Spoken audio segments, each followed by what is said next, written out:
দেখো একটা বেশ বড় সাইজের মাছ। আর মাছটা কী করবো চলো চটপট দেখে নাও। নিয়েছি।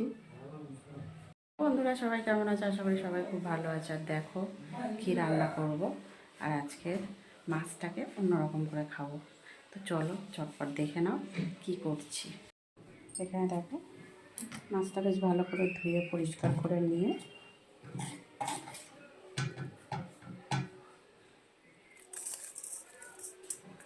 নুন দিয়ে দিলাম,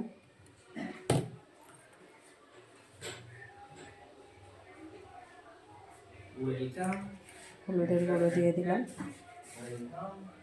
লঙ্কার গুঁড়ো দিয়ে দিলাম, এখানে জিরে আর আদা পেস্ট করে দিয়ে দিয়েছি।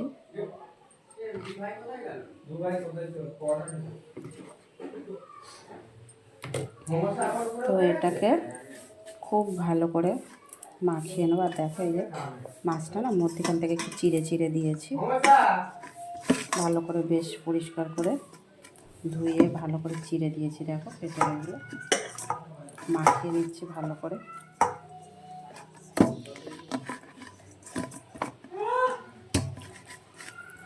এই যে এই ভাতটা কিছু আছে হ্যাঁ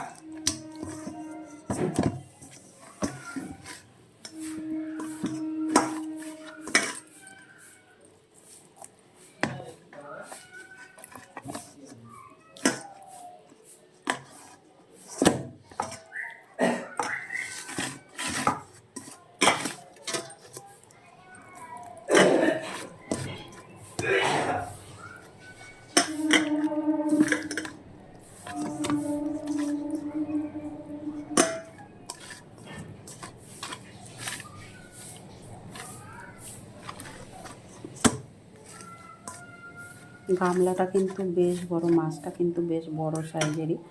দেখতে পাচ্ছ গামলাটা একদিক থেকে ওদিকে হয়ে যাচ্ছে, ওইটা করতে অসুবিধা হচ্ছে।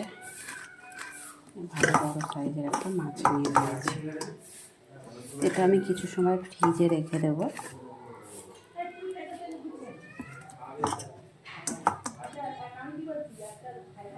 তেল কিন্তু ভালোই গরম হয়ে গেছে, তাপ লাগছে। তো মাছটা দেখো মশলা দিয়ে বেশ কিছু সময় মেখে রেখে দিয়েছিলাম। এবার এটাকে ফ্রাই করে নেব। দাও দিয়ে দাও, গ্যাসটা কম করে দিই। হ্যাঁ হ্যাঁ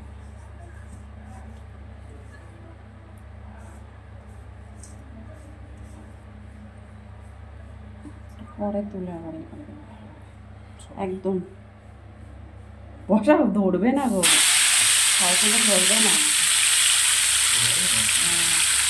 একটু এদিক ওদিক করে করে ভাজতে হবে। ঠিক আছে, একটু লেজাটা এদিক দেবে, মাথাটা ওদিক দেবে, ঘুরিয়ে ঘুরিয়ে ভাজতে হবে।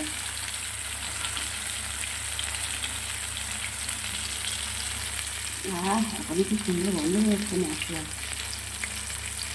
তো এটাকে আমি ভাজো, আমি ওপর থেকে নামি। কড়া করেই তো? হ্যাঁ একটু কড়া করে ভাজতে হবে। গ্যাসটা বাড়িয়ে দাও। এটা কী করবো? ওটা মনে রাখো, জল দিয়ে দাও, ধুয়ে দেবে একটু। তো চলো ভাজি আস্তে আস্তে। ভেজে নিয়েছি লেবু দিয়ে, আর এখানে ভাত নিয়েছি। আবার আজকে অনেক ভাত হয়ে গেছে। সোয়াবিনের তরকারি, এই হচ্ছে আজকের দুপুরের খাওয়া। হ্যাঁ